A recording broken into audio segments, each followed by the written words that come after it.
The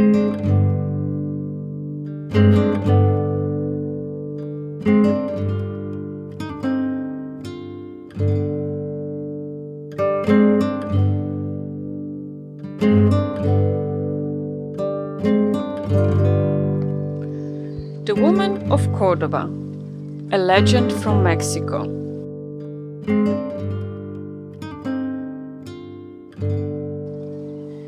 Prologue. A poem by José Martí Sueño Despierto.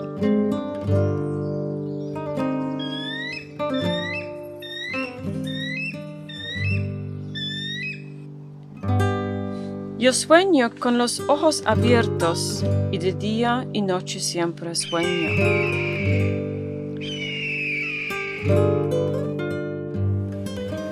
I dream with my eyes open, day and night I always dream.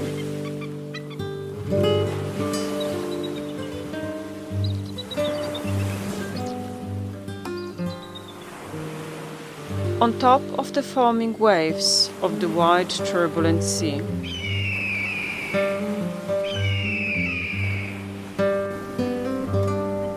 And on the desert waves the rolling sand.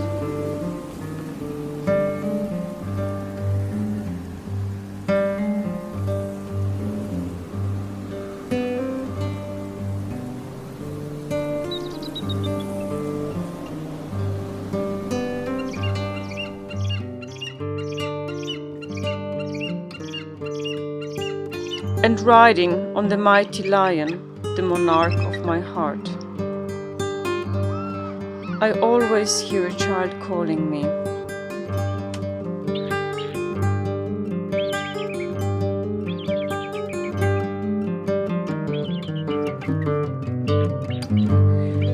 Once there was a young beautiful woman called Soledad, who lived in the hills of Mexico, between the ocean and the mountains in Cordoba.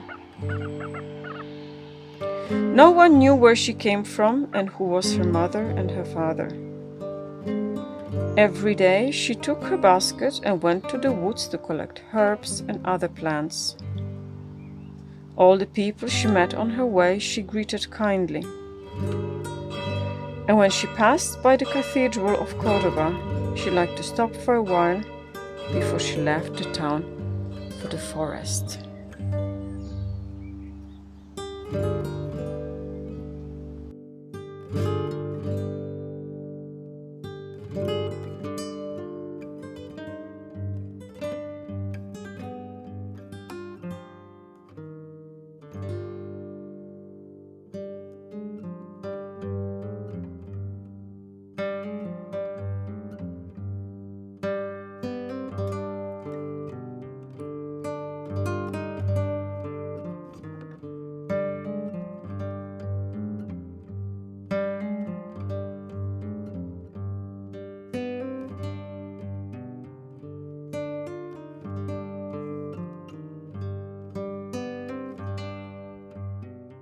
Soledad enters mysterious and magical world of woods.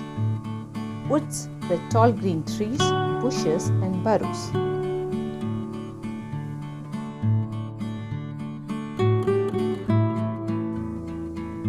The woods filled with beautiful and colorful flowers. Colorful birds flying up in the sky and rejoicing.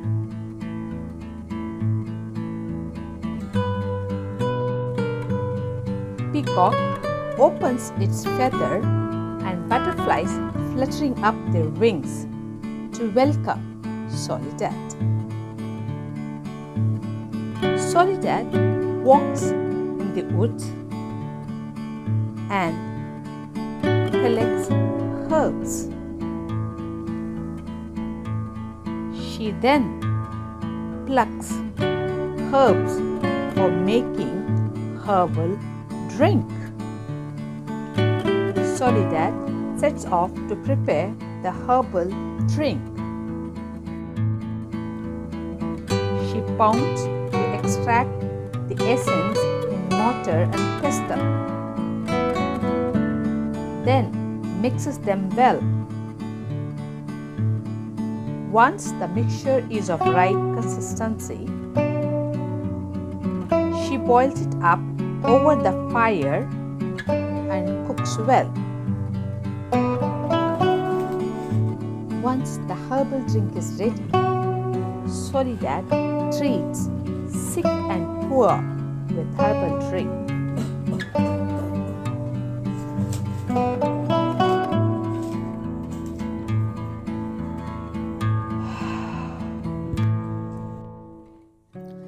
Soledad loved the woods so much that she would often sleep there.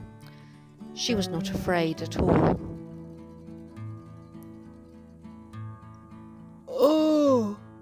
Oh, that was a really good sleep. I wonder what the day holds. Oh, wait, I need to go into the city. That will mean crowds. Not everyone is friendly towards me, and some are too friendly. The streets are going to be busy. There are many men here who think they love me and want to capture me so as to own me. Oh, who's this calling out to me? Soledad, I am rich and own many houses. You must be in need of a husband. Will you walk with me? You? Walk with me? Oh, no, thank you. Oh, and who's this? Soledad, I am rich and own land. You must be in need of a husband. Would you dine with me? Dine with you? Just because you asked? No, but thank you. Oh no. And another one. Soledad, I am rich and own many houses. You must be in need of a husband. Will you drink wine with me? I don't drink, and I don't want to drink, or eat, or walk, or... Oh no, it's the mayor. Soledad, I have land and power. I have more than these other men. Marry me. No, I don't want to marry you. Leave me alone.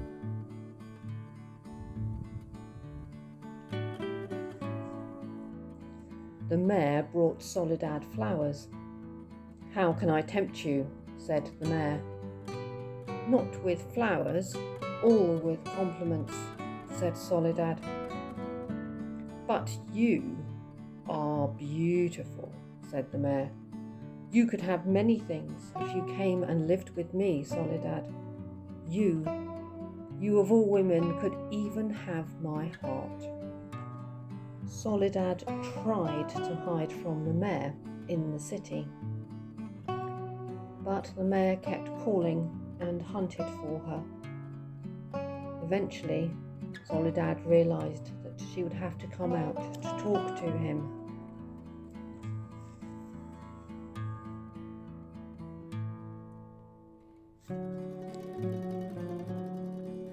Mayor, she said, I don't believe that you're an unkind person, so please, leave me alone. But Soledad, I am enthralled by you, by your good heart and your loveliness. What am I going to do if you don't love me? You don't need to own me. But Soledad knew that this would not go well for her if she refused further. She went away and hid again, very afraid.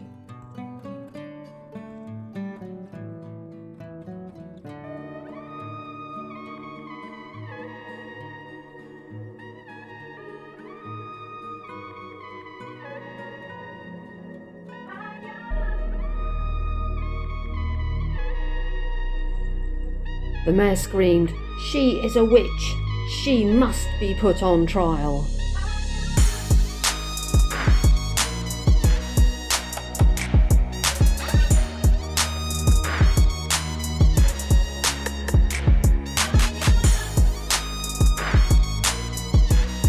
Enraged by Soledad's rejection, the mayor began to spread rumours around the town, which spread like wildfire. I've seen Soledad sprout wings and fly through the night sky, just like a witch. I've seen that happen too. Beware Soledad in the night sky.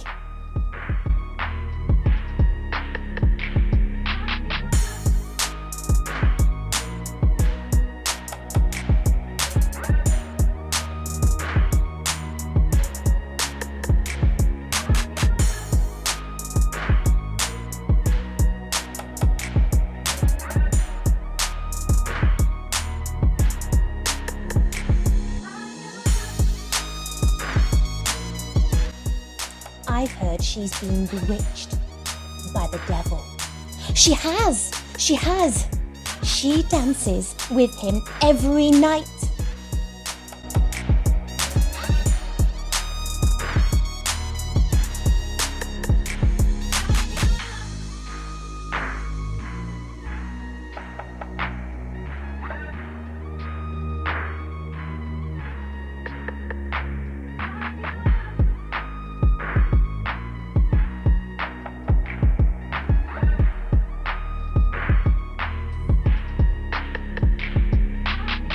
Never look straight into her eyes. They burn like fire. Her eyes are fire.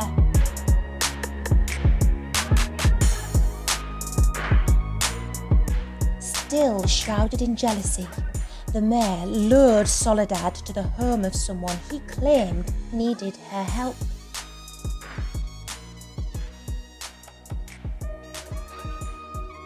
It was a trick. You fool. You think you can reject me? Now you will pay the price, you wicked witch.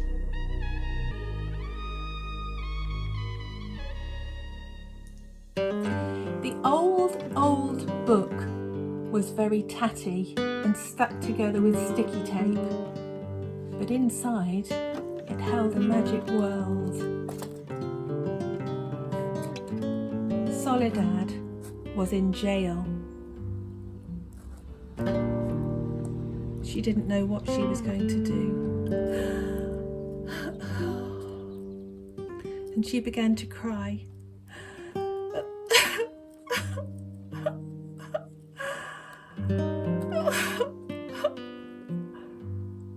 But the moon came up and shone its beams through the bars of the cell.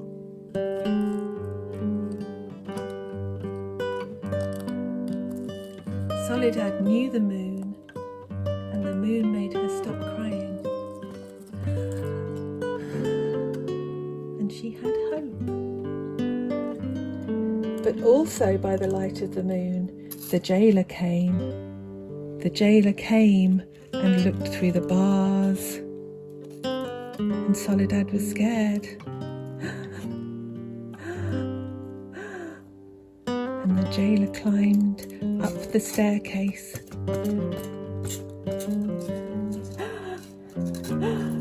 And he threatened Soledad with his sharp edges. Bang, bang, bang. I'm coming in, he said. What was Soledad to do? The jailer climbed up the staircase again, bringing his sharp weapon. But there was a rustling. There was a scraping. There was something beautiful and green climbing up the bars. It was Soledad's friend, the vine. He saw the guard, he saw what he was doing, and he wrapped him around with his strong stem and pulled him down to the ground. And then he crept in through the bars and saw Soledad. Soledad was so pleased to see her friend the vine that she reached up on tiptoes and kissed him on his lovely face. And then they both did a little dance because they were so happy. She knew help was going to come, and she loved him so much she gave him another kiss, which lifted her off her feet. The vine had a plan, and so he came and whispered to Soledad, and he gave her something in her hand. "Thank you, vine," said Soledad. "I will see you very soon." And they kissed again. What had the vine given Soledad? A long piece of charcoal. Can you see it? Soledad picked it up and she began to draw on the cell wall. What was she drawing? She drew branches, and she drew leaves in the shape of moons, and she drew stars that twinkled. And while she was drawing, a mist came down. The mist came down on her drawing, and the mist came down on the jail cell, and the mist came down on the whole of the town, and all was still.